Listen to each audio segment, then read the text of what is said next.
அப்போது டாக்டர் சுவாமி சென்னையில் இருக்கிறார். அவரை சந்திக்க சில தீட்சருடன் நான் செல்கிறேன். அவர் பிஆர் ஹரன் எங்களை கூட்டிச் செல்கிறார். அப்பொழுது நாங்கள் அந்த கோரிக்கை வைக்கிறோம், இந்த வழக்கில் நீங்கள் இணைந்து கொள்ள வேண்டும், நாங்கள் மேல்முறையீடு செய்ய போகிறோம், அதில் நீங்களும் இணைந்து கொண்டு எங்களுக்காக இந்த அரசை கோயிலை விட்டு வெளியேற்ற வேண்டும், நீங்களும் கோயிலுக்கு வர வேண்டும் என்றெல்லாம் கோரிக்கை வைக்கிறோம். அவர் உடனடியாக ஏற்றுக்கொள்கிறார்.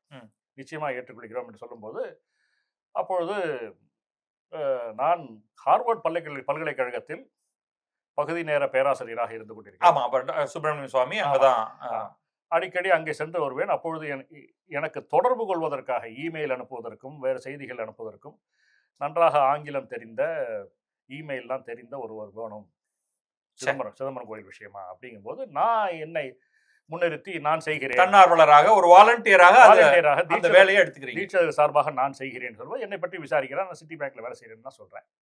நல்லது, நீங்களே இருந்து செய்யுங்கள் அப்படி சொல்லிவிட்டு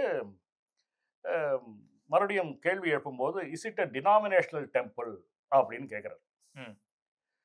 அது இந்த கேள்வியே எனக்கு புரியல. டினாமினேஷன்னா நான் வங்கியில் வேலை செய்வேன், எனக்கு 500 ரூபா நோட்டு 1000 ரூபா நோட்டு அந்த டினாமினேஷன் தான் தெரியும். டினாமினேஷனல் டெம்பிள்னா என்னன்னு கேட்குறாரு. நான் அப்படியே என்னடா இந்த நிமிஷம் தான் நான் உங்களுக்கு எல்லாம் செய்கிறேன்னா, அடுத்த நிமிஷம் எனக்கு ஒன்றும் தெரியலைங்கிறது வெளில வந்துருச்சு அப்படின்னு உள்ளுக்குள்ளே நினைச்சாலும், அப்போ பிஆர் ஹரன் காப்பாற்றுகிறார். ஆமாம், இது டினாமினேஷனல் டெம்பிள்னு சொல்லுகிறார். அவர்